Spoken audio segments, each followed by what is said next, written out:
비가 주룩주룩 내리는 어느 저녁, 나는 평소보다 이르게 퇴근한 뒤 정처 없이 걷다 발길이 자연스레 단골 노래주점으로 향했다. 문을 열자 카운터에 앉아있던 정혜 아줌마가 고개를 들며 환하게 웃었다. 어머, 우리 경태 아니야? 이 시간에 웬일이야? 무슨 일 있어? 반가움과 동시에 걱정이 섞인 목소리였다. 늘 친구들과 시끌벅적하게 오던 내가 혼자였으니 이상하게 생각할 만했다. 아뇨, 그냥 술 한잔 하려고요. 그녀는 눈을 동그랗게 뜨고 나를 살폈다. 너 이제껏 혼자 온 적 없었잖아. 정말 괜찮은 거야? 얼굴이 왜 이렇게 상했어? 그랬나요? 나는 애써 웃어 보였지만 입꼬리는 어색하게 굳어버렸다. 그래, 알았어. 혼자라도 괜찮지. 잠시만 기다려. 아줌마가 특별히 좋은 안주랑 술 금방 내올게. 오늘은 서비스 팍팍. 네, 감사해요, 아줌마. 혼자 앉아있으니 노래방 특유의 어두컴컴한 분위기가 더욱 쓸쓸하게 느껴졌다. 약 10분쯤 지났을까. 정혜 아줌마가 직접 맥주 몇 병과 먹기 좋게 잘린 마른 안주 접시를 들고 왔다. 나는 맥주 한 잔을 잔에 따르고 단숨에 들이켰다. 한 잔, 두 잔. 노래에 취한 채 멍하니 앉아있는데 정혜 아줌마가 내 옆에 다가와 앉았다. 우리 경태, 혼자 술 마시기 적적하지? 아줌마가 옆에서 같이 한 잔 해줄까? 그녀는 자연스럽게 내 테이블 위에 있던 맥주병을 잡고 자신의 잔에 따랐다. 그러곤 채워진 잔을 내게 내밀었다. 자, 이거 받아. 아줌마가 따라주는 술 마시고 기운내. 네, 아줌마, 감사해요. 나는 그녀가 따라준 맥주를 받아 들고 마셨다. 그녀는 만족스러운 미소를 지으며 고개를 끄덕이더니 자신의 빈 잔을 내게 내밀었다. 나도 한 잔 줘야지. 가는 게 있으면 오는 것도 있어야 사람 사는 거지? 뭐만 홀짝이면 재미없잖아. 아, 네, 여기요. 나는 맥주병을 들어 그녀의 잔을 채워주었다. 캬, 역시 경태가 따라준 술맛은 어떠려나. 그러더니 눈을 번쩍 뜨고 말했다. 와, 평소보다 훨씬 더 맛있는 것 같은데? 이상하다. 기분 탓인가? 호호호. 그녀의 과장된 하이텐션과 능청스러움에 어이가 없으면서도 억지로 참으려 했던 웃음이 피식 터져 나왔다. 정말 오랜만에 웃는 것 같았다. 봐봐, 웃으니까 얼마나 좋니? 정혜 아줌마는 내 어깨를 가볍게 툭 치며 말했다. 계속 인상 쓰고 있으면 아줌마 섭섭해지려고 한다. 아줌마랑 단둘이 이렇게 술 마시는 건 처음인데 말이야. 아뇨, 인상 쓴 거 아니에요. 그냥 좀 많이 힘들어서요. 그래 보여. 그럼 뭔 일인지 아줌마한테 솔직하게 말해봐. 시시콜콜한 얘기라도 괜찮으니까. 아줌마가 다 들어주고 내 편이 되어줄게. 한참을 망설였다. 누구에게도 쉽게 털어놓기 힘든 치욕스럽고 아픈 이야기였다. 하지만 정혜 아줌마의 따뜻한 눈빛과 편안한 분위기에 결국 용기를 내어 입을 열었다. 그게 말이죠. 좀 심각한 일이에요. 제 여자친구랑, 제일 친한 친구랑 바람이 났어요. 저 환승이별 당했네요. 마지막 말을 내뱉는데 애써 참고 있던 감정이 터져나올 것 같아 목소리가 미세하게 떨렸다. 정혜 아줌마의 얼굴에서 밝은 웃음기가 싹 가셨다. 표정이 굳어지며 안타까움이 가득 찼다. 어머, 세상에, 그랬어? 아이고, 이게 무슨 날벼락이야. 어떻게 친구랑 그럴 수가 있대. 정말 몹쓸 인간들이구만. 그녀는 한숨을 길게 쉬었다. 내 마음이 오죽하겠니. 믿었던 사람 둘한테 동시에 배신당한 거잖아. 정말 밑바닥까지 떨어진 기분일 거야.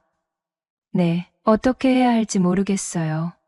그냥 다 싫어요. 그래, 그 기분 알아. 정말이지. 세상이 무너지는 것 같겠지. 정혜 아줌마는 자신의 잔을 천천히 돌리며 말했다. 근데 말이지, 경태야, 살면서 그런 일 생각보다 부지기수야. 내가 아직 어린 나이에 아주 지독한 액땜을 한 번 했다고 생각하고 털어버리려고 노력해봐. 금방은 힘들겠지만 액땜이요? 이런 일이 흔해요? 전 세상에 저 혼자만 이런 일 겪는 것 같은데요. 흔하고 말고 요즘 결혼해서 바람나 이혼하는 사람들 중에 바람 상대가 지인인 경우가 얼마나 많은데, 심지어 아주 가깝게 지내던 사이인 경우도 허다하고. 그녀는 씁쓸하게 웃었다. 나도 그랬는걸. 너처럼 친구는 아니었지만 내가 평소에 매일같이 들르던 동네 세탁소 아줌마가 있었어. 그 아줌마랑 우리 남편이 바람이 났지 뭐야. 그것도 아주 오랫동안. 나중에 알고 얼마나 배신감이 들던지. 정말 세상에 믿을 사람 하나 없구나 싶더라니까. 그 아줌마도 유부녀였는데도 말이야. 그녀의 이야기는 내 상황과 놀랍도록 비슷했다. 지인이었다는 점, 그리고 가장 가깝다고 생각했던 사람들에게 당했다는 점까지. 아줌마도요? 저랑 비슷하네요. 정혜 아줌마는 내 어깨를 다시 한번 가만히 두드려 주었다. 그러니까 경태야, 내 잘못이 아니야. 그 몹쓸 인간들 때문이지. 너무 자책하지 마. 그때부터 창밖에 비가 더 거세졌다. 쏟아지는 빗소리가 노래방 안을 가득 채웠다. 마침 다른 방 손님들도 모두 나가고 노래방 안에는 우리 둘만 남았다. 텅 빈 공간에 울리는 빗소리와 발라드, 선율. 정혜 아줌마는 갑자기 자리에서 일어나 문 쪽으로 걸어갔다. 이참에 우리 경태랑 진하게 술 한잔 해야겠다. 그녀는 문을 슬쩍 닫더니 밖에서 열리지 않도록 잠금 장치를 걸었다. 외부와 완전히 단절된, 오롯이 우리 둘만을 위한 공간이 된 것이다. 정혜 아줌마는 아까의 심각하고 동정적인 분위기를 싹 바꾸더니 갑자기 노래방 기계 앞으로 가 리모컨을 들었다. 자, 이런 날은 기분 전환이 필요해. 슬픈 노래 말고 신나는 노래 좀 불러볼까? 그러곤 박상철의 황진이를 선곡하더니 어설프지만 흥겹게 몸을 흔들며 노래를 부르기 시작했다. 그녀가 몸을 흔들며 콧소리까지 섞어 부르는 모습이 어딘지 귀엽고 사랑스러웠다. 어릴 적 엄마 친구였던 정혜 아줌마는 사실 내 어린 시절 첫사랑이었다. 자기관리를 철저히 해서 50대 나이에도 20대 같은 몸매와 30대 초반 같은 외모를 유지하고 있었다. 그녀에게서는 흔히 말하는 아줌마 느낌이 전혀 나지 않았다. 나이에 비해 훨씬 젊고 매력적이었다. 노래를 마치고 숨을 살짝 고르며 돌아온 정혜 아줌마는 다시 내 옆에 앉았다. 땀이 살짝 맺힌 이마를 손등으로 훔치며 말했다. 어때? 아줌마 덕분에 좀 웃었어? 네. 아줌마 덕분에 좀 살 것 같아요. 그래야지. 슬픔은 나누면 반이 되고 웃음은 더 큰 웃음을 불러오는 법이야. 그녀는 맥주를 한 모금 더 마시더니 장난기 가득한 표정으로 변하며 말했다. 우리 경태, 오늘 기분도 꿀꿀하고 아줌마도 오랜만에 젊은 총각이랑 단둘이 있으니 재밌네. 이참에 우리 둘만 아는 비밀스러운 놀이 한번 해볼까? 놀이요? 무슨 놀이요? 나는 예상치 못한 제안에 조금 당황했지만 동시에 호기심이 발동했다. 상황극, 역할놀이 같은 거지. 네? 노래방에서요? 그런 것도 해요? 나는 생소한 제안에 눈을 동그랗게 떴다. 정혜 아줌마는 요염하게 웃었다. 그럼 있지. 그냥 술자리에서 가상으로 상황을 만들고 서로 역할을 맡아서 연기하는 거야. 너무 진지하게 생각하지 말고 몰입해서 한번 신나게 놀아보는 거지. 오늘처럼 우울한 날엔 이런 게 최고야. 나는 잠시 망설였다. 아줌마와 단둘이 이런 놀이를 한다는 게 괜히 부담스럽고 어색할 것 같았다. 하지만 그녀의 눈빛은 호기심과 약간의 도발로 빛나고 있었다. 그리고 그녀의 제안 속에는 묘한 기대감이 느껴졌다. 에이, 남자가 왜 이렇게 박력이 없어. 그냥 게임 같은 건데. 설마 아줌마랑 단둘이 이런 것도 못할까봐. 그녀가 턱을 치켜들며 놀리는 투로 말했다. 그녀의 말에 용기를 얻었다. 어차피 세상에 우리 둘만 남은 것 같은 공간 아닌가. 그리고 그녀는 내 첫사랑이었고 지금도 충분히 매력적이었다. 게다가 그녀의 제안 속에는 묘한 기대감이 느껴졌다. 이 상황 자체가 비현실적이었다. 알겠어요. 하죠. 뭐 아줌마가 그렇게까지 말하는데. 오, 우리 경태 남자 다 됐네. 그녀가 활짝 웃었다. 자, 그럼 상황 설정부터 해볼까? 어떤 게 재밌을까? 나는 잠시 생각했다. 그녀가 노래방을 운영하니 그와 관련된 역할이 자연스러울 것 같았다. 그리고 조금 더 아슬아슬한 상황을 연출하고 싶었다. 그럼 아줌마는 여기서 일하는 도우미, 저는 그 도우미를 지명한 손님. 어때요? 내 제안에 정혜 아줌마는 잠시 눈을 동그랗게 떴다가 이내 더 큰 웃음을 터뜨렸다. 어머나, 우리 경태가 이런 생각을 할 줄도 알아? 야하다. 야해 하지만 싫지 않은 기색. 오히려 흥미롭다는 표정이었다. 좋아. 그거 재밌겠다. 아주 스릴 있겠는데? 그럼 호칭부터 바꿔야지. 넌 날 이제 정이라고 불러주고 난 널 사장님이라고 불러줄게. 우리 김 사장님, 정혜 아줌마는 역할에 몰입했는지 목소리 톤부터 말투까지 확 달라졌다. 마치 스위치가 켜진 것처럼. 그녀는 어느새 도우미 정혜가 되어 있었다. 그때부터 분위기가 완전히 바뀌었다. 더 이상 배신당의 슬픔에 잠긴 남자와 그를 위로하는 아줌마가 아니었다. 술잔을 기울이며 우리는 상황극 속 인물처럼 말을 주고받았다. 정희는 유염한 표정을 짓더니 내 어깨에 손을 올리고 말했다. 사장님, 오늘 저희 가게는 처음이신가 봐요? 아니면 제가 처음이신가? 그녀는 살짝 웃으며 내 눈을 똑바로 쳐다보았다. 잘 오셨어요. 제가 이 구역에서 서비스 제일 좋고 손님 기분 제대로 맞춰주는 도우미로 소문났답니다. 오늘 사장님 스트레스 제가 아주 화끈하게 날려드릴게요. 그녀의 목소리가 이전의 친근한 아줌마 목소리가 아닌 묘한 매력이 느껴지는 목소리로 바뀌어 있었다. 나는 그녀의 변화에 맞춰 연기를 시작했다. 내 안의 우울함은 잠시 접어두고 이 게임에 집중했다. 아, 그래요? 소문은 익히 들었지. 마침 기분도 꿀꿀하고 해서 들러봤는데 정희 씨가 그렇게 잘한다고 하니 오늘 좀 특별히 기대해도 되겠네요. 나는 그녀의 어깨에 올려진 손 위에 내 손을 살짝 겹쳤다. 어머, 사장님 뭘 좀 아시네? 그녀는 애교 섞인 목소리로 대꾸하며 손가락으로 내 가슴팍을 살짝 톡톡 두드렸다. 그 짧은 터치에 찌릿한 느낌이 들었다. 그럼요, 저희 같은 도우미들은 말이죠.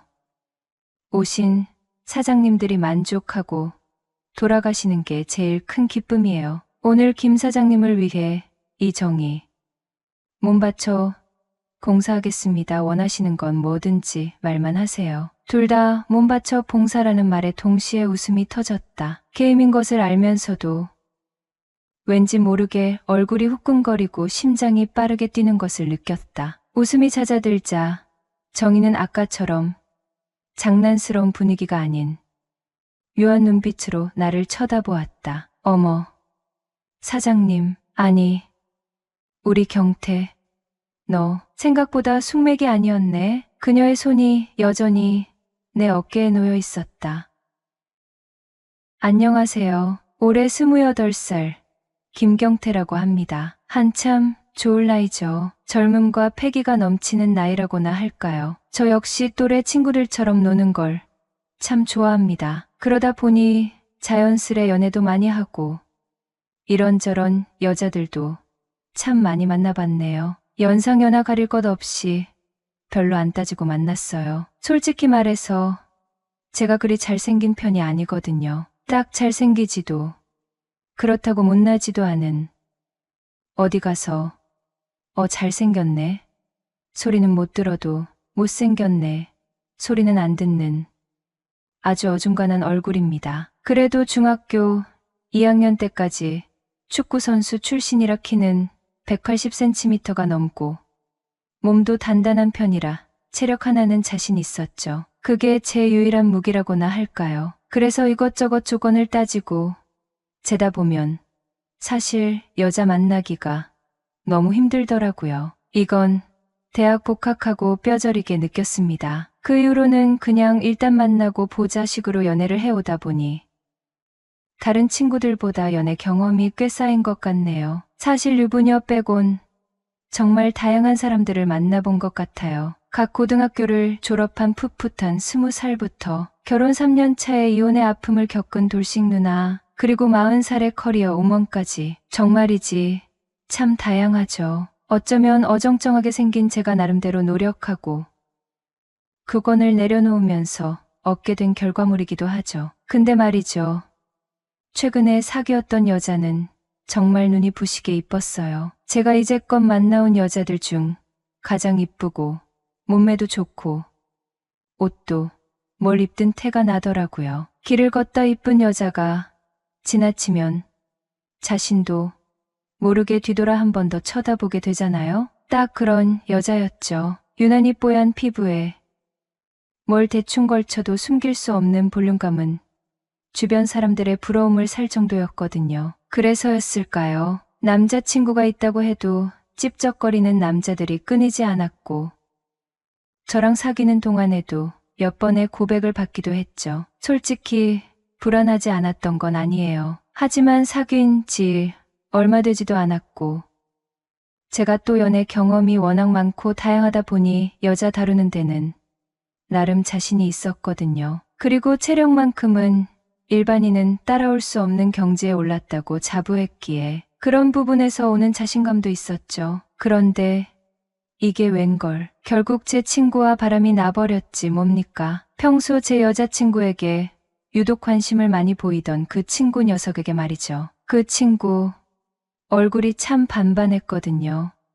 제 어중간한 얼굴로는 도저히 비빌 수가 없는. 그렇게 저는 제대로 차여버렸습니다. 며칠 뒤 마음이 엉망진창인 상태로 혼자 술이나 마실까 싶어 엄마 친구인 정혜 아줌마가 하시는 노래방을 찾았습니다. 정혜 아줌마는 어릴 때부터 엄마 친구셔서 저도 잘 알고 지냈는데 얼마 전에 이혼하시고 저희 동네에 번듯한 노래방을 차리셨어요. 사실 그곳은 일반 노래방이라기보다는 좀 고급스러운 주점 느낌이었죠. 전에 친구들을 데리고 오픈할 놀러 갔다가 깜짝 놀랐던 적이 있어요. 2시간에 맥주만 2박스를 마셨는데 계산하려고 카운터로 가니 생각했던 것보다 술값이 너무 적게 나온 겁니다. 원래 술값이 꽤 비싼 곳이었거든요. 이게 뭐냐고 물으니 정혜 아줌마가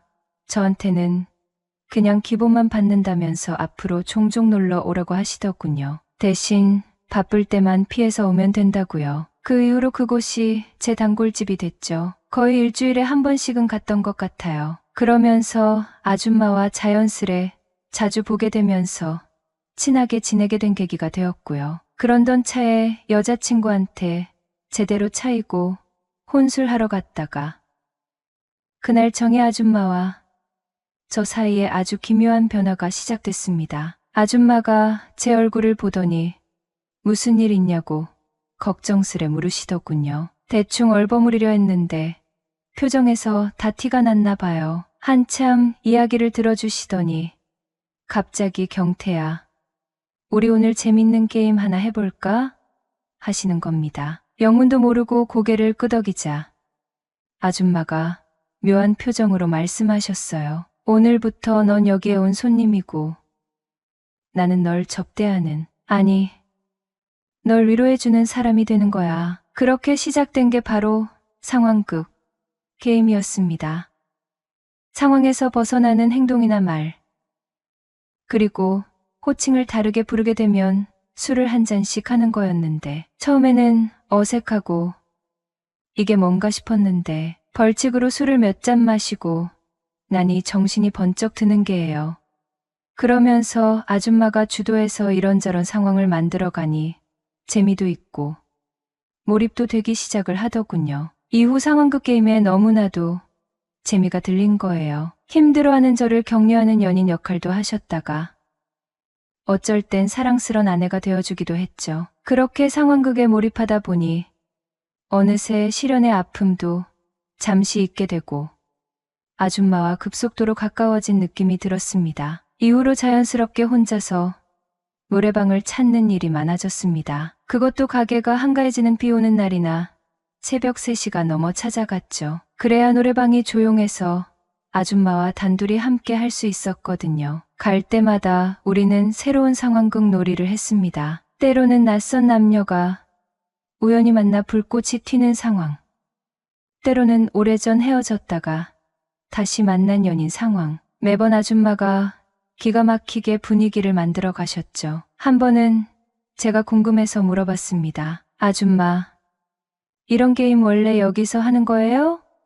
아줌마는 환하게 웃으시면서 아니라고 하시더군요. 이 게임은 오직 저, 김경태를 위해 만든 거라고요. 그 말을 듣는데 뭔가 쿵 하고 가슴을 치는 느낌이었습니다. 이 어정쩡하게 생긴 저에게 엄마 친구인 이혼녀 정의 아줌마가 이런 특별한 공간과 시간을 만들어주고 있었다는 사실이 믿기지 않으면서도 묘한 감정이 피어올랐죠. 요즘은 부부놀이 상황극을 하고 있습니다. 경태야, 이번엔 부부놀이 어때? 정의 아줌마가 맥주잔을 내려놓으며 나를 바라보았습니다. 너랑 나 10년 차 부부라고 생각하고 역할극 해보는 거야. 부부놀이요? 내가 피식 웃으며 되물었죠. 그래, 내가 당신 여보고 넌 나한테 투덜대는 남편. 서로 애정도 있고 티격태격도 하는 그런 느낌 알지? 정의 아줌마는 이미 무대에 오른 배우처럼 눈빛을 반짝이며 준비된 얼굴이었거든요. 하하, 알겠어요. 그럼 시작해볼까요? 나는 무심한 남편처럼 말투를 바꿨습니다. 여보, 오늘 반찬 왜 이렇게 짜? 내가 고혈압 있는 거 몰라? 나 죽이려고 작정했어? 정의 아줌마는 팔짱을 끼고 손을 허리에 얹으며 한껏 억울한 표정을 지었습니다. 아이 참, 또 시작이야? 나도 하루 종일 일하고 와서 힘들단 말이야. 당신은 맨날 투덜대기만 해. 그게 아니라 짠 거 말고 사랑 좀 달라고. 요즘 당신 너무 무심하잖아. 내 말에 정의 아줌마는 장난기 어린 눈으로 다가오더니 어머나, 이 사람 봐? 그럼 사랑 한 스푼 넣어줄까? 하며 내 볼을 살짝 꼬집었죠. 둘 다 웃음을 터뜨렸고 그 장난스러운 대사 속에 묘하게 진심이 섞여 있었네요. 우린 그렇게 마주 앉아 10년 차 부부처럼 투덜대고 웃고 소소한 농담 속의 감정을 주고받았습니다. 술잔을 주고받던 손끝이 어느새 테이블 아래에서 슬쩍 맞닿았고 정의 아줌마가 조심스럽게 내 손을 꼭 쥐었습니다. 경태야, 그녀가 낮은 목소리로 속삭였습니다. 너 진짜 이런 거 잘한다. 나 잠깐 착각할 뻔했잖아. 우리가 진짜 부부인 줄 알고. 나는 고개를 돌려 그녀를 바라보았습니다. 정의 아줌마의 눈빛에는 장난 아닌 어딘가 그리움과 외로움이 뒤섞여 있었어요. 그녀는 잠시 머뭇거리다 조심스럽게 말했습니다. 경태야, 아줌마한테 소원 하나만 들어줄래? 뭔데요? 그게 말야, 퇴근할 때 남편이 데리러 오는 거 그냥 딱 한 번만 너한테 부탁하면 안 될까? 나는 말없이 고개를 끄덕였죠. 그럼요, 그 정도야 쉽죠. 피곤하지 않겠어? 새벽에 일어나서 오는 거잖아. 아뇨, 초저녁에 잠깐 자고 일어나면 되죠. 그 시간쯤이면 전 아무렇지도 않아요. 정의 아줌마는 말없이 웃으며 내 손을 한 번 더 꼭 잡았습니다. 그 웃음 속에 섞인 건 고마움이었고 약간의 떨림이었네요. 그날의 상황극은 놀이처럼 시작됐지만 어느새 현실과 경계를 잃고 있었죠. 가상 속의 여보와 당신이라는 말이 마음 어딘가에 닿아 묘하게 따뜻하고 쓸쓸하게 스며들었습니다. 그날의 소원 이후 우리의 관계는 또 다른 단계로 접어들었습니다. 진짜 부부가 된 것처럼 아줌마가 새벽에 노래방 문을 닫으면 제가 차를 가지고 가서 집까지 데려다 주게 된 거예요. 그리고 아줌마 집에서 부부처럼 함께 지내는 거죠. 물론 밤이 깊어지면 부부로서 할 수 있는 그런 뜨거운 시간도 가지죠. 아침에 눈을 뜨면 아줌마가 차려주는 간단한 아침 식사를 하고 아줌마가 다시 가게에 나갈 준비를 하는 동안 저는 설거지를 하거나 집 안을 정리하기도 합니다. 마치 진짜 부부처럼 말이죠. 처음에는 그저 아줌마의 가게에서 시작된 상황극이었는데 이젠 그 게임이 현실로 확장된 겁니다. 아줌마 집에서 부부 역할을 할 때면 이상하게 마음이 편안해지고 안정감을 느껴요. 그동안 예쁜 여자, 몸매 좋은 여자만 좇으며 불안하게 연애했던 것과는 전혀 다른 감정이죠. 비록 세상 사람들은 이해하기 힘든 관계일 수도 있습니다. 하지만 이 상황극을 통해 저는 정의 아줌마에게서 그 어떤 연애에서도 느껴보지 못한 편안함과 깊은 유대감을 느끼고 있어요. 아줌마 역시 저를 통해 외로움을 달래고 계신 듯합니다. 세상에는 참 희한한 일도 많죠. 특히 저 김경태의 연애사는 더더욱 그런 것 같습니다. 어쩌면 이 관계는 불안정하고 언제 끝날지 모르는 위태로운 줄타기일 수도 있어요. 하지만 이젠 어정쩡한 제 얼굴이나 체력 같은 조건을 따지는 대신 이 특별한 상황 속에서 피어나는 감정에 집중하고 싶다는 생각이 듭니다. 돌이켜보면 저는 참 어정쩡한 얼굴로 세상을 살면서 늘 애쓰고 불안해했던 것 같습니다. 마지막 연애에서는 제가 가진 전부라고 믿었던 체력마저 무력하게 만드는 상황 앞에서 무너졌었죠. 하지만 정혜 아줌마는 그런 제게 조건 없는 편안함과 따뜻한 위로를 건네주셨어요. 상황극으로 시작된 인연이 현실 속 부부의 모습으로 이어진다는 게 기이하게 느껴질 수도 있겠죠. 하지만 그 안에서 저는 진정한 안정과 소속감을 느낍니다. 제 어정쩡한 삶에 찾아온 가장 확실하고 따뜻한 온기랄까요. 정혜 아줌마, 당신은 제게 단순한 엄마 친구가 아니에요. 제 마음의 깊은 상처를 보듬어주고 다시 웃을 수 있게 해준 고마운 사람입니다. 이젠 그 고마움을 넘어 진심으로 당신을 사랑하고 있어요. 그의 묵직한 손이 내 허벅지에 닿을 때 저는 다리에 경련이 일어났습니다. 자꾸만 만져주던 손길이 싫지만은 않았어요. 이내 정신을 차렸을 때 얼굴이 붉어져 있었지만 그냥 멈출 수는 없었습니다. 안녕하세요. 인생 참말로를 찾아주셔서 감사합니다. 시작 전 구독과 좋아요 부탁드립니다. 김양숙은 알람이 울리기 전에 눈을 떴습니다. 사별한 남편 대신 오빠를 간병하며 살아온 세월이 그녀의 몸에 새벽형 인간의 리듬을 새겨놓았거든요. 간소한 아침을 먹고 집을 나서는 발걸음은 무겁지만 익숙했습니다. 오늘 일터는 완죽은 외곽에 있는 오이밭 비닐하우스였어요. 일용직 소개소에서 받은 메모지에는 오이줄기 손질 및 수확 보조라고 적혀 있었습니다. 56세의 나이에도 몸은 건강한 편이었지만 한여름 비닐하우스 안의 작업이 만만치 않다는 건 이미 예상하고 있었죠. 버스에서 내려 논뚝길을 따라 걸어가니 멀리서부터 하얀 비닐하우스들이 줄지어 보였습니다.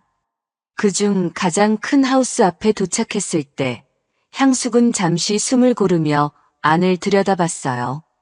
이른 아침인데도 벌써 누군가 일을 하고 있더군요. 실례합니다. 오늘부터 일하게 된 김양숙입니다. 비닐하우스 안으로 들어서며 인사를 건넸을 때 작업복을 입고 오이줄기를 손질하던 남자가 고개를 들었습니다. 60살 즈음으로 보이는 그는 생각보다 단정한 인상이었어요.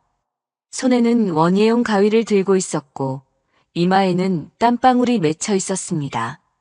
아, 안녕하세요. 저도 여기서 일하는 사람입니다. 정재우라고 해요.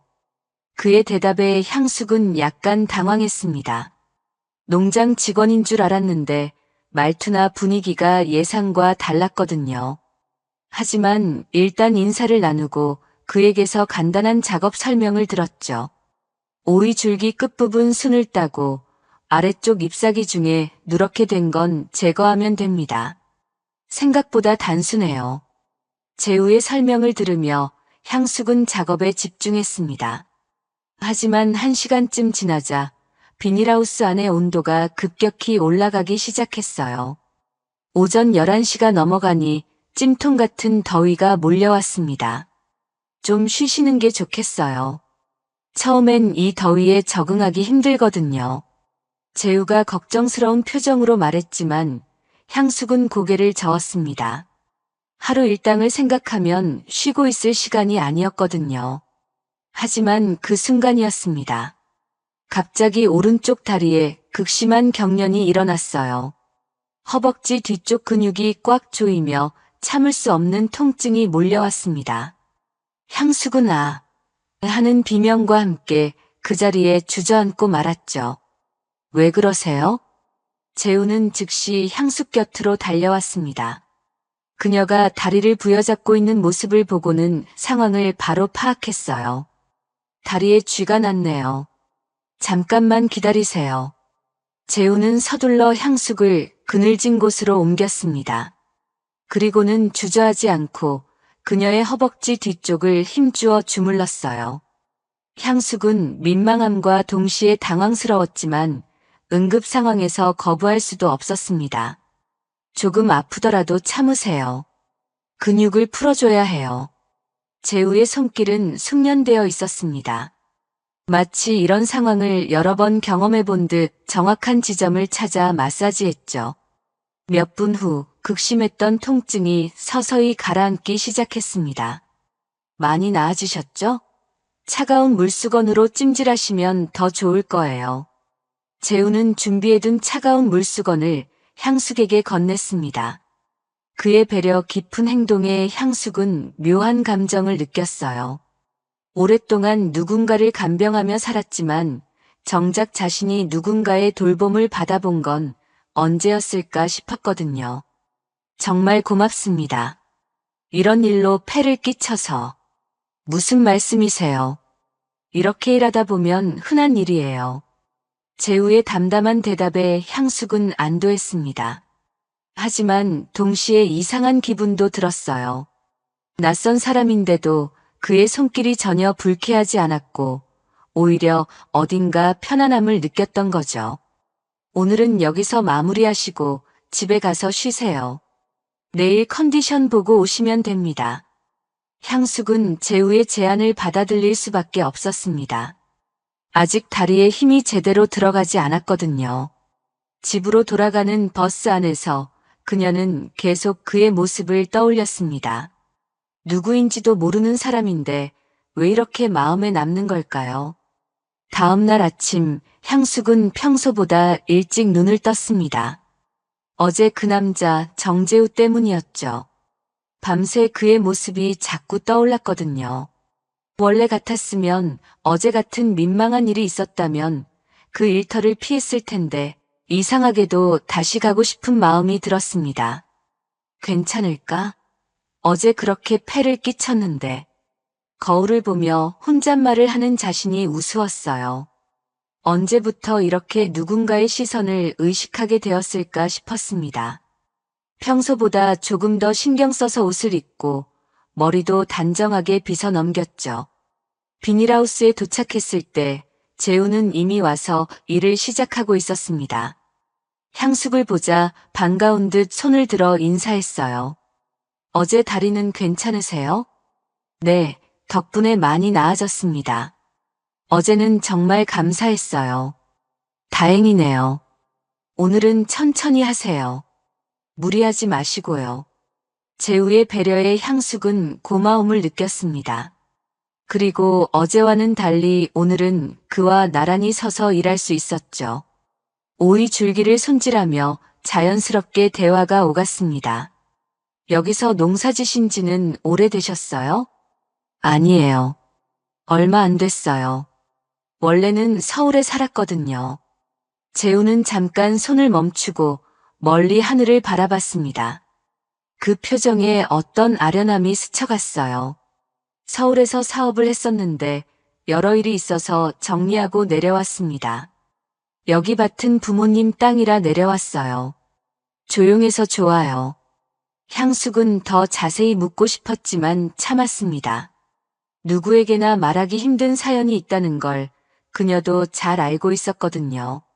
점심시간이 되자 재우는 도시락을 꺼냈습니다. 김밥과 계란말이 그리고 물통에 담긴 보리차였어요.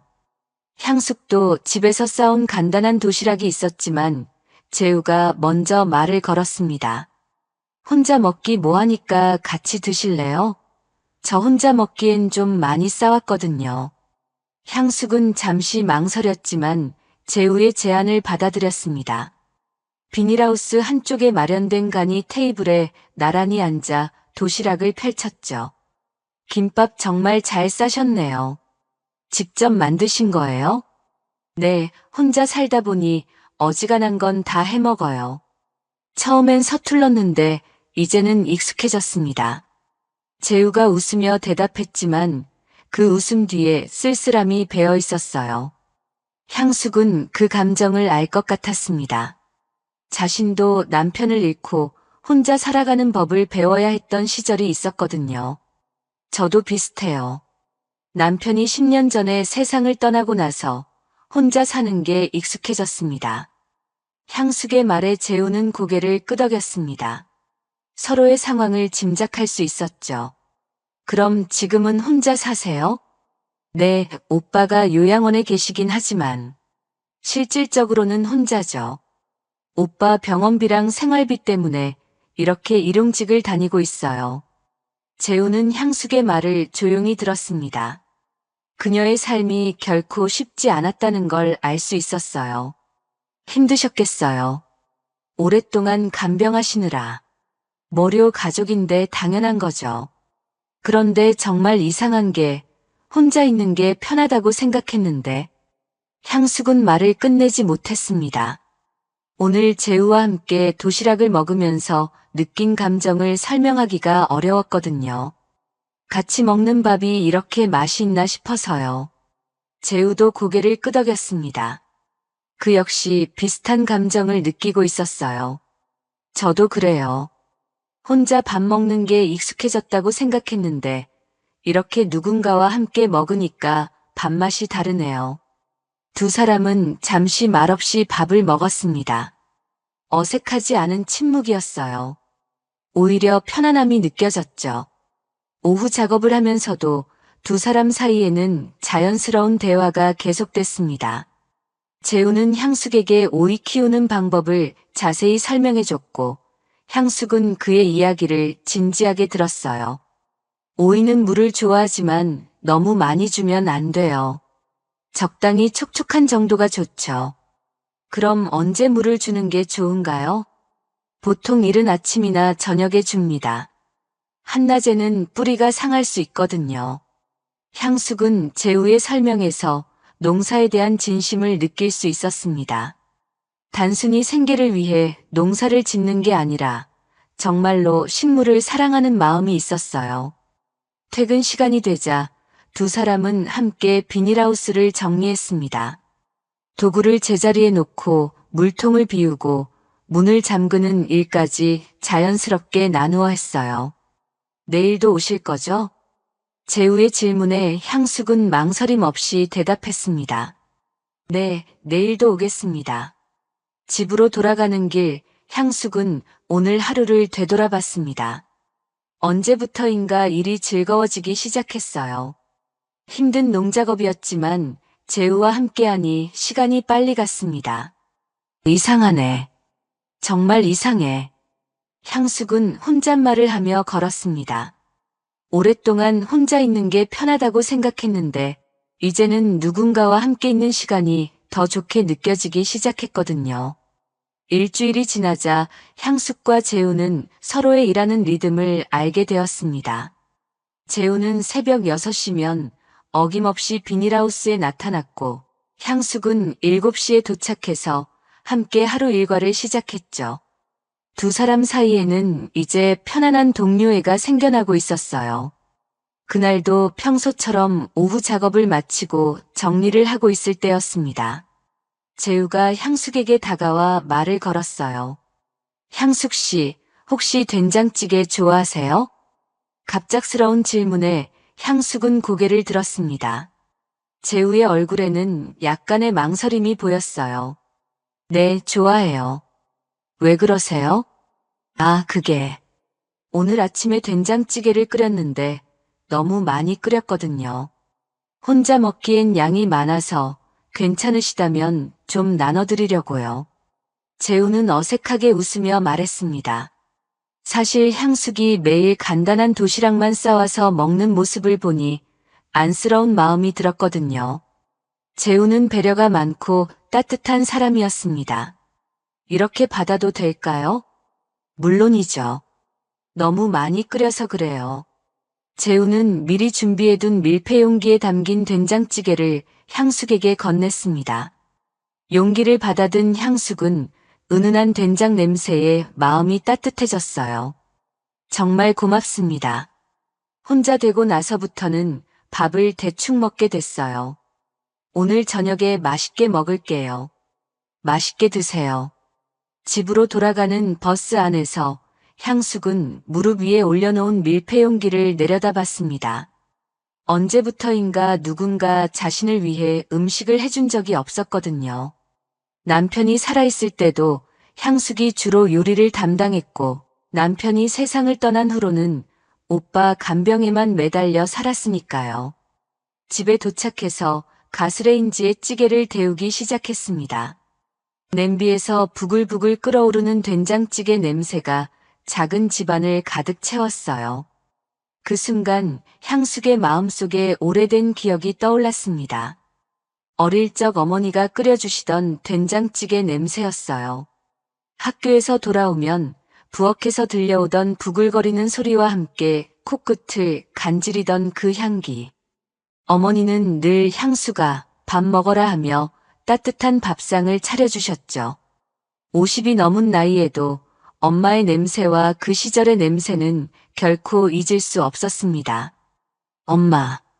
향숙은 알지 못하게 어머니를 부르고 있었습니다. 어머니가 돌아가신 지도 벌써 15년이 넘었는데 이 된장찌개 냄새가 그때 그 시절을 고스란히 되살려 놓았어요. 밥을 지어놓고 찌개와 함께 간단하게 차린 상에 앉았습니다. 한 숟가락 떠서 입에 넣는 순간 향숙의 눈에서 눈물이 흘러내렸어요. 이게 뭐라고. 자신도 모르게 흐르는 눈물을 닦으며 향숙은 당황했습니다. 된장찌개 맛이 특별히 훌륭한 것도 아니었어요. 그저 평범한 가정식 된장찌개였죠. 하지만 그 평범함이 향숙에게는 특별했습니다. 누군가 자신에게 밥을 해줬다는 단순한 사실 하나에 이렇게 울컥할 줄 몰랐어요. 10년 넘게 혼자 먹던 밥, 혼자 끓여 먹던 찌개가 얼마나 쓸쓸했는지 이제야 깨달았습니다. 나는 돌보는 사람이었지. 돌봄을 받아본 적은 없었구나. 향숙은 혼잣말을 하며 또다시 눈물을 흘렸습니다. 그런데 오늘 재우가 건네준 이 작은 정성이 향숙의 마음 깊은 곳에 닫혀있던 문을 열어버렸습니다. 그동안 얼마나 외롭게 살아왔는지, 얼마나 그리움에 목말라 했는지 깨닫게 해준 거예요. 밥을 다 먹고 설거지를 하면서도 향숙의 마음은 복잡했습니다. 고마움과 동시에 두려움도 있었어요. 이렇게 누군가에게 마음을 열어도 되는 걸까? 또다시 상처받게 되는 건 아닐까? 하지만 그보다 더 큰 건 따뜻함이었습니다. 오랫동안 얼어붙어 있던 마음 한구석이 조금씩 녹아내리고 있었어요. 밤늦게 잠자리에 들면서도 향숙은 계속 그 된장찌개 맛을 떠올렸습니다. 그리고 재우의 얼굴도 함께 떠올랐죠. 어색하게 웃으며 찌개를 건네던 그의 모습, 맛있게 드세요라고 말하던 따뜻한 목소리. 내일은 뭐라고 인사해야 하지? 향숙은 이불을 끌어안으며 생각했습니다. 고맙다는 말로는 부족할 것 같았어요. 하지만 더 큰 표현을 하기에는 아직 부담스러웠죠. 그때 문득 좋은 생각이 떠올랐습니다. 내일은 자신이 김치찌개를 끓여서 가져가면 어떨까? 재우도 혼자 사는 남자니까 제대로 된 김치찌개를 먹어본 지 오래됐을 거예요. 그래, 내일은 내가 해서 가져가자. 향숙은 처음으로 누군가를 위해 요리를 하고 싶다는 마음이 들었습니다. 오랫동안 잊고 있던 감정이었어요. 누군가에게 무언가를 해주고 싶다는 마음, 그리고 그 사람이 기뻐할 모습을 상상하는 즐거움. 그렇게 향숙은 오랜만에 설레는 마음으로 잠들었습니다. 내일이 기다려지는 밤이었어요. 다음 날 아침, 향숙은 평소보다 일찍 일어났습니다. 어제 다짐했던 대로 재우를 위해 김치찌개를 끓이려고 했거든요. 냉장고에서 잘 익은 김치를 꺼내고 돼지고기도 조금 준비했습니다. 오랜만에 정성스럽게 요리하는 기분이었어요. 이 정도면 맛있어. 김치찌개를 밀폐용기에 담으며 향숙은 만족스러워했습니다. 재우가 어떤 반응을 보일지 궁금했어요. 어제 된장찌개를 받았을 때의 그 고마운 마음을 조금이라도 전할 수 있을까 싶었죠. 평소보다 가벼운 발걸음으로 비닐하우스에 도착했는데 이상했습니다. 아무도 없었어요. 항상 먼저 와서 일을 시작하던 재우가 보이지 않았습니다. 늦잠이라도 주무셨나?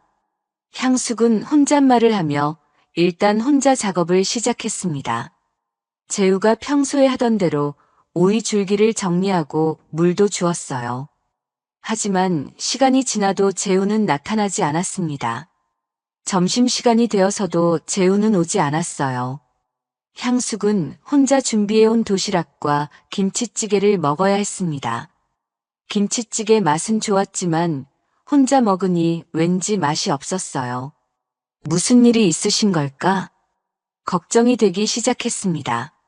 며칠 동안 함께 일하면서 재우는 매우 규칙적인 사람이라는 걸 알았거든요. 약속을 어기거나 연락 없이 결근할 사람이 아니었어요. 오후에 마을 이장이 비닐하우스를 둘러보러 왔습니다. 향숙은 그에게 재우에 대해 물어봤어요. 이장님, 혹시 정 사장님이 어디 가셨나요?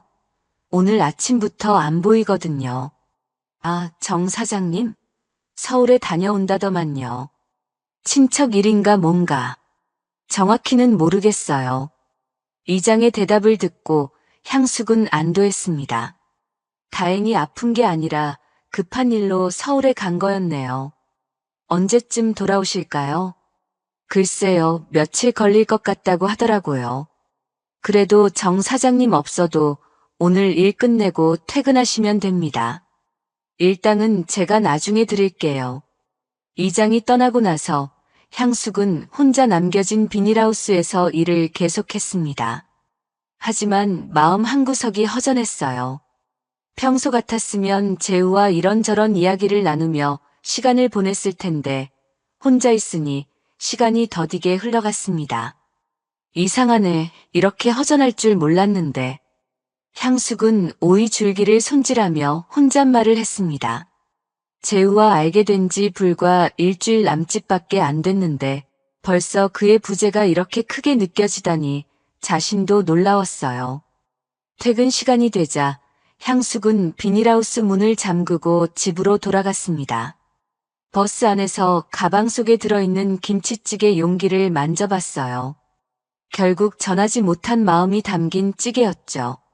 집에 도착해서 저녁을 먹으면서도 향숙의 마음은 복잡했습니다.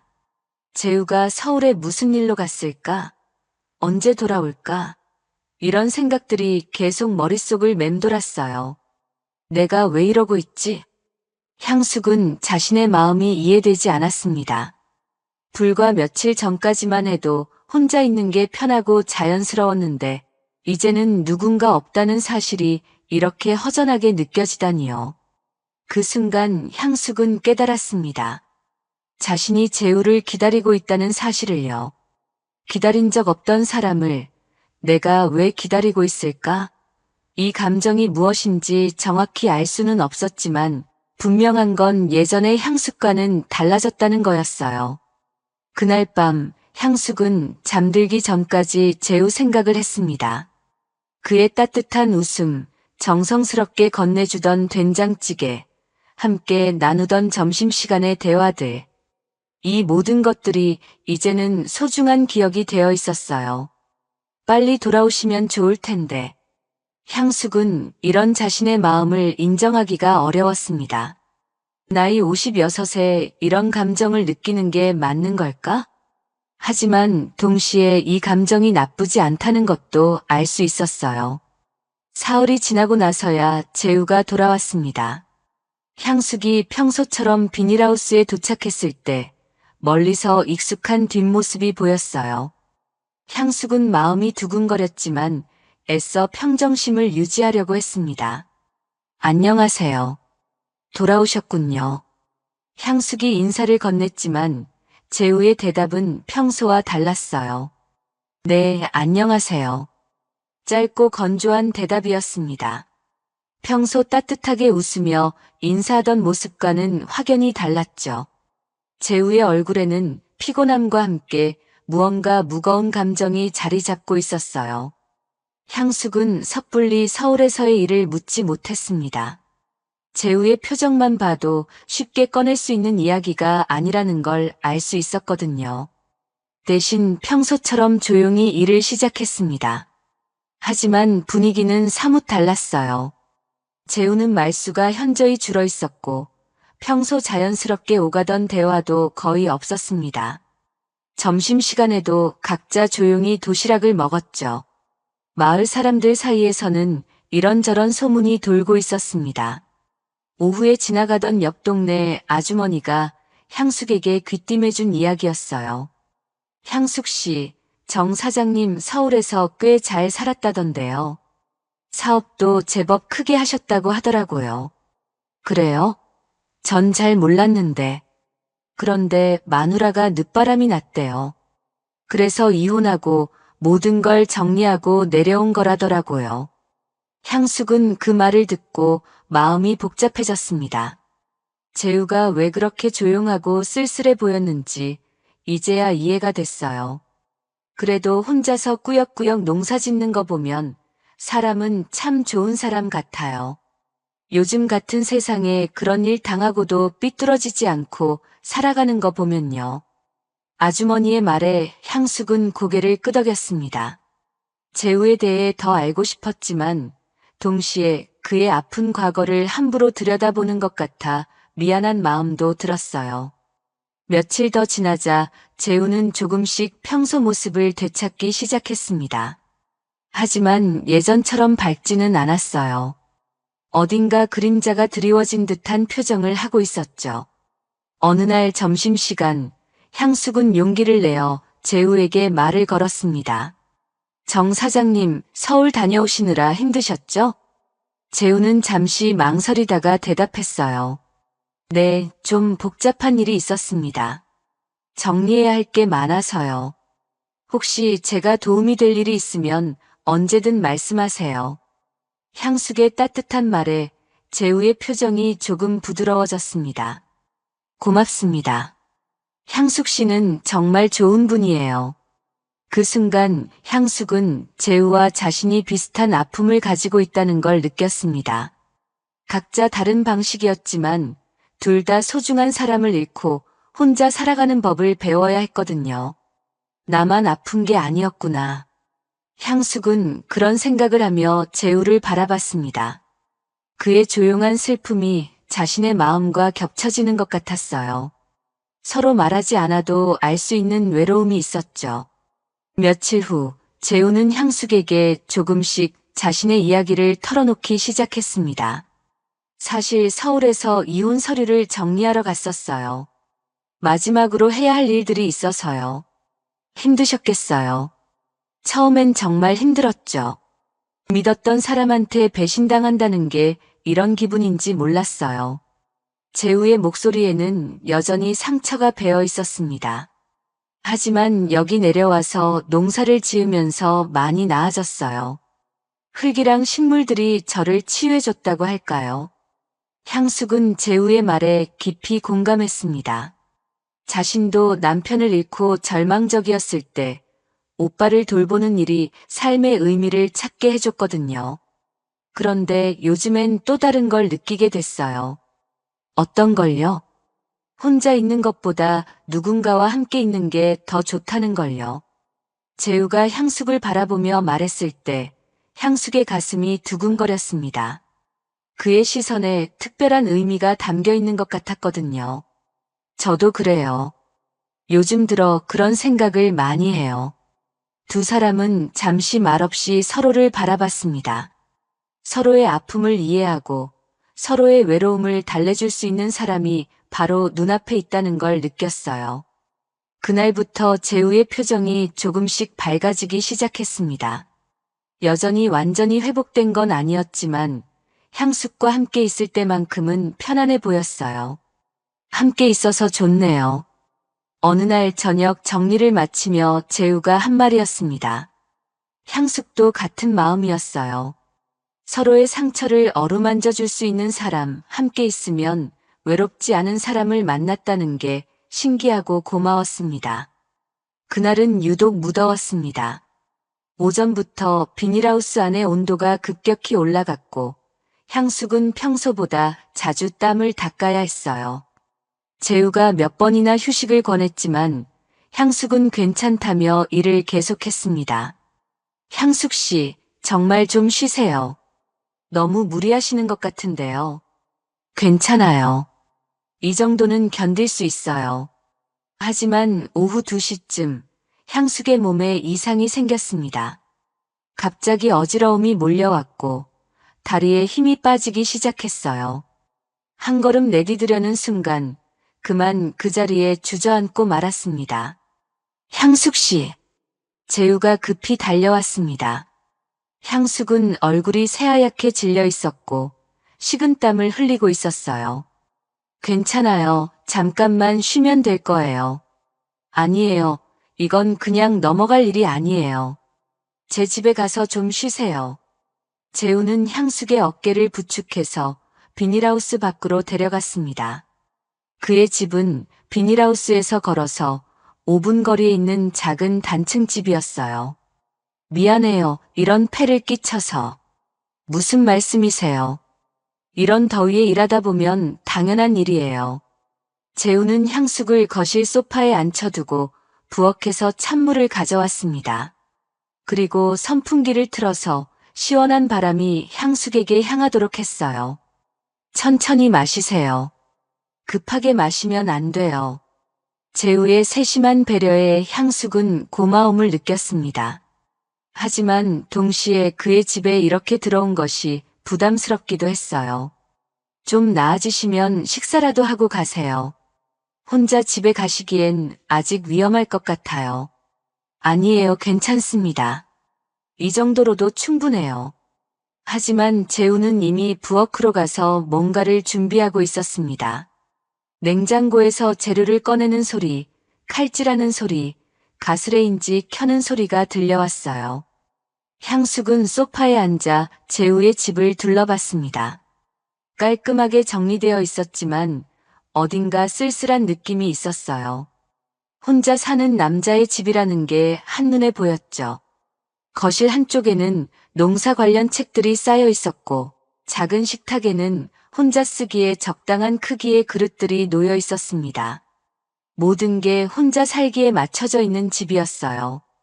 30분쯤 지나자 재우가 식사를 준비했다고 불렀습니다. 식탁에는 따끈한 미역국과 계란말이 그리고 갓 지은 밥이 놓여 있었어요. 이렇게까지 하실 필요 없는데. 괜찮아요. 어차피 저도 식사해야 하니까요. 하지만 향숙은 알 수 있었어요. 재우가 자신을 위해 특별히 준비한 식사라는 걸요. 평소 혼자 먹는 식사치고는 너무 정성스러웠거든요. 식탁에 앉아서 밥을 먹는데 이상한 기분이 들었습니다. 밥상에 앉아서 10년 만에 누군가와 함께 집에서 식사를 하는 거였어요. 남편이 살아있을 때 이후로는 처음이었죠. 맛있어요. 정말 요리를 잘하시네요. 별거 아니에요. 재우도 향숙과 함께 밥을 먹으며 기분이 좋아 보였습니다. 평소 혼자 먹던 식사와는 확연히 다른 느낌이었어요. 식사를 마치고 향숙이 설거지를 하려고 하자 재우가 말렸습니다. 아직 완전히 회복되지 않으셨는데 무슨 설거지예요? 그냥 쉬세요. 그럼 너무 미안해서. 미안할 게 뭐 있어요. 제가 좋아서 하는 일인데요. 재우의 말에 향숙은 더 이상 거절할 수 없었습니다. 소파에 앉아 재우가 설거지하는 모습을 바라봤어요. 찬장 문 여는 소리, 물 흐르는 소리, 그릇 부딪히는 소리. 이 모든 생활의 소리들이 향숙에게는 음악처럼 들렸습니다. 혼자보다 둘이 있는 집이 이렇게 다를 수 있나? 향숙은 혼잣말을 했습니다. 같은 공간이었지만 혼자 있을 때와 둘이 있을 때는 완전히 다른 느낌이었어요. 따뜻함과 포근함이 있었죠. 해가 저갈 무렵 향숙은 집으로 돌아가야 했습니다. 재우는 끝까지 걱정하며 집까지 데려다 주겠다고 했지만 향숙이 정중히 거절했어요. 오늘 정말 고마웠어요. 덕분에 많이 나아졌습니다. 천만에요. 언제든 몸이 안 좋으시면 말씀하세요. 버스를 기다리며 향숙은 오늘 하루를 되돌아봤습니다. 아프긴 했지만 그 덕분에 재우의 다른 모습을 볼 수 있었어요. 자신을 챙겨주는 그의 모습, 함께 식사하는 따뜻함. 집에 도착해서도 향숙의 마음은 재우의 집에 머물러 있었습니다. 오늘 경험한 그 따뜻함이 자꾸만 그리워졌어요. 혼자 있는 집이 이렇게 적막하게 느껴진 적은 없었는데 오늘은 유독 쓸쓸했습니다. 볼수록 함께 하고 싶다는 생각이 드는 사람이야. 향숙은 창밖을 바라보며 생각했습니다.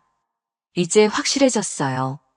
재우는 그냥 함께 일하는 동료가 아니라 함께 살아가고 싶은 사람이었습니다. 며칠 후 향숙은 요양원에서 온 전화를 받았습니다. 오빠의 상태가 많이 안정되었다는 소식이었어요. 간병사도 잘 적응했고 치료도 순조롭게 진행되고 있다고 했습니다. 정말 다행이네요. 그동안 걱정이 많았는데 전화를 끊고 나서 향숙은 복잡한 심정이었습니다. 오빠가 안정적으로 지내고 있다는 건 기쁜 일이었지만 동시에 자신에게도 변화가 필요한 시점이라는 걸 깨달았거든요. 10년 넘게 오빠 간병을 핑계로 자신의 삶을 미뤄왔던 것 같았어요. 물론 가족을 돌보는 건 당연한 일이었지만 이제는 오빠도 요양원에서 잘 지내고 있으니 자신만의 삶을 생각해 볼 때가 된 거죠. 다음 날 비닐하우스에서 재우와 함께 일하면서 향숙은 계속 이런 생각을 했습니다. 앞으로 어떻게 살아야 할까? 계속 이렇게 일용직으로 하루하루를 버텨나가야 할까? 무슨 생각을 그렇게 깊게 하세요? 재우가 걱정스러운 표정으로 물었습니다. 향숙이 평소와 달리 말수가 적었거든요. 그냥. 앞으로 일에 대해서 생각해보고 있었어요. 혹시 여기 일이 힘드세요? 다른 데 알아보시는 건가요? 재우의 목소리에 불안함이 섞여 있었어요. 아니에요. 그런 게 아니라. 그냥 이런저런 생각이 들어서요. 향숙은 자세한 설명을 하지 못했습니다. 아직 자신도 정확히 무엇을 원하는지 명확하지 않았거든요. 점심시간에 두 사람은 평소처럼 나란히 앉아 도시락을 먹었습니다. 며칠 전부터 재우는 향숙 목까지 반찬을 더 준비해 왔어요. 자연스럽게 서로의 음식을 나눠 먹는 사이가 되었죠. 향숙 씨, 제가 하나 제안해도 될까요? 재우가 조심스럽게 말을 꺼냈습니다. 향숙은 고개를 끄덕이며 그의 말을 기다렸어요. 사실 저 혼자 이 농장을 관리하기가 점점 벅차지고 있어요. 오이 재배량도 늘리고 싶고 다른 작물도 시도해보고 싶은데 재우는 잠시 말을 멈추고 향숙의 표정을 살폈습니다. 향숙 씨, 저랑 함께 농사 지어 보실래요? 정식으로 파트너가 되어서요. 향숙은 깜짝 놀랐습니다. 전혀 예상하지 못한 제안이었거든요. 저는 농사에 대해 아는 게 별로 없는데. 그런 건 천천히 배우시면 돼요. 향숙 씨는 손도 빠르고 꼼꼼하세요. 무엇보다 식물을 대하는 마음이 좋으시거든요. 재우의 말에 향숙은 마음이 흔들렸습니다. 하지만 동시에 두려움도 있었어요. 그런데 제가 잘할 수 있을까요? 나이도 이제 많은데. 나이가 뭐가 중요해요. 저도 60이 넘었는데 새로 시작한 거잖아요.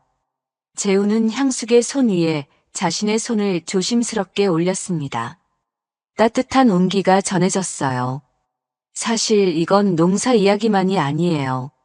저는 향숙 씨와 함께 살아가고 싶어요. 재우의 고백에 향숙의 가슴이 두근거렸습니다. 예상했던 말이었지만 실제로 들으니 감동적이었어요. 정 사장님, 진심이에요. 이 나이에 이런 말씀드리는 게 우습게 보일 수도 있지만 향숙 씨와 함께 있으면 정말 편하네요.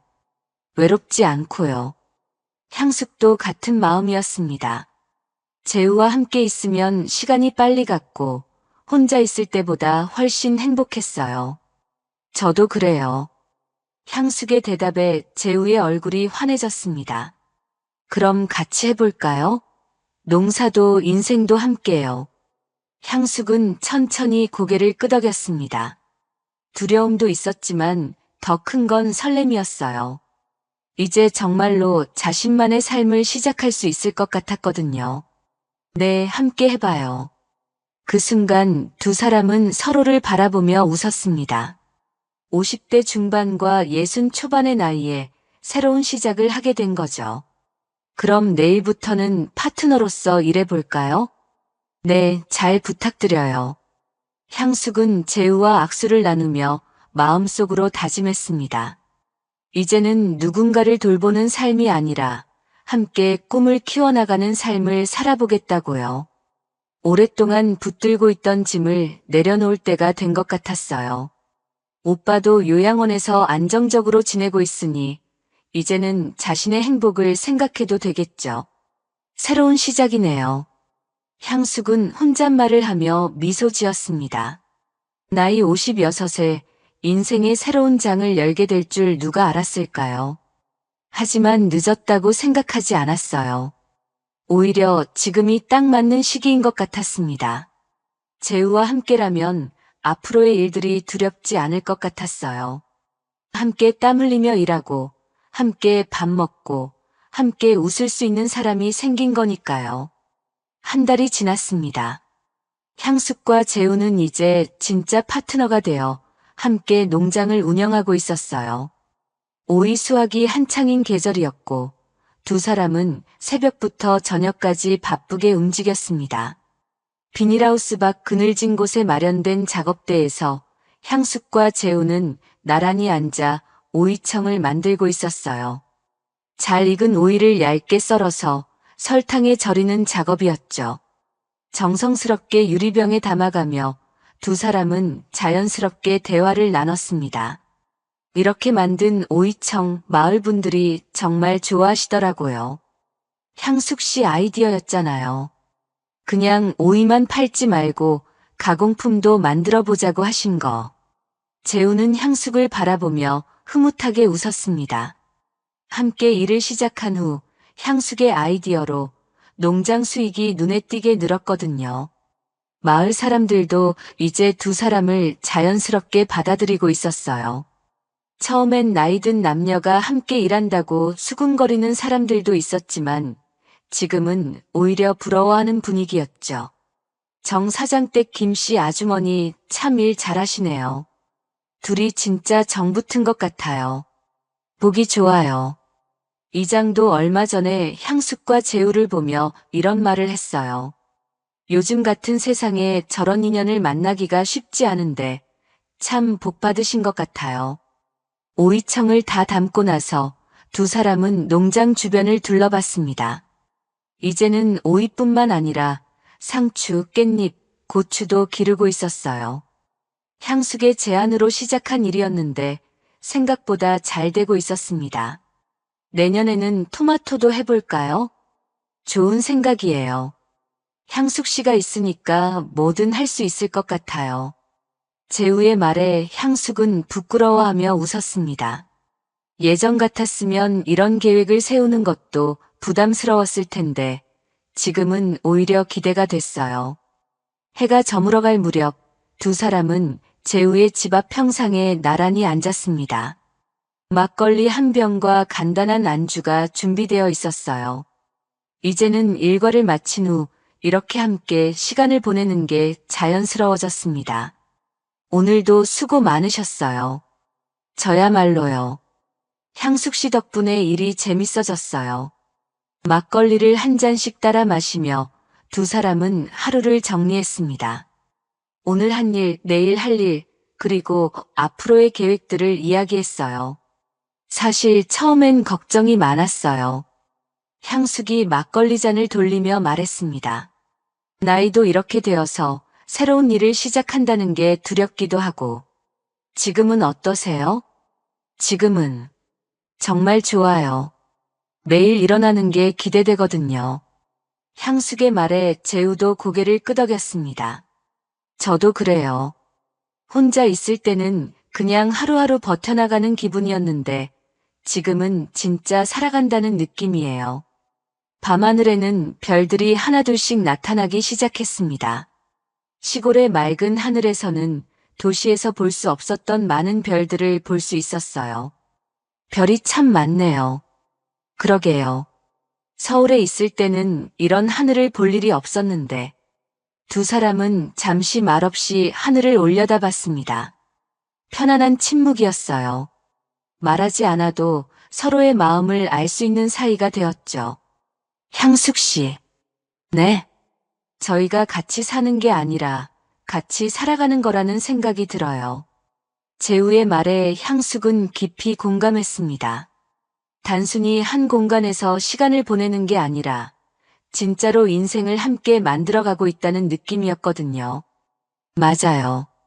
서로의 시간을 살아가는 거죠. 향숙도 재우를 바라보며 말했습니다. 두 사람의 눈에는 따뜻한 애정이 담겨 있었어요.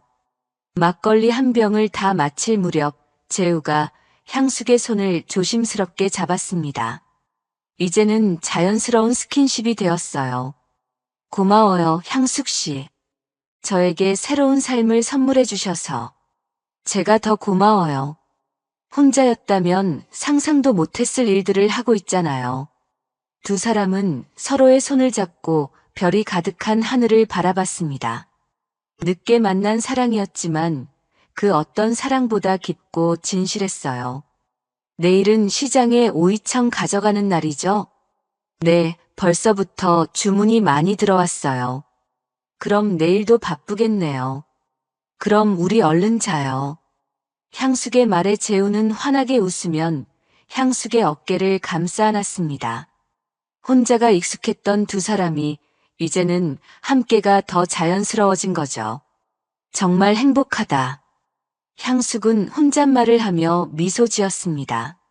인생의 후반부에 이런 행복을 만날 줄 누가 알았을까요? 나이가 들어서도 새로운 시작이 가능하다는 걸, 그리고 진정한 동반자를 만날 수 있다는 걸 깨달았어요.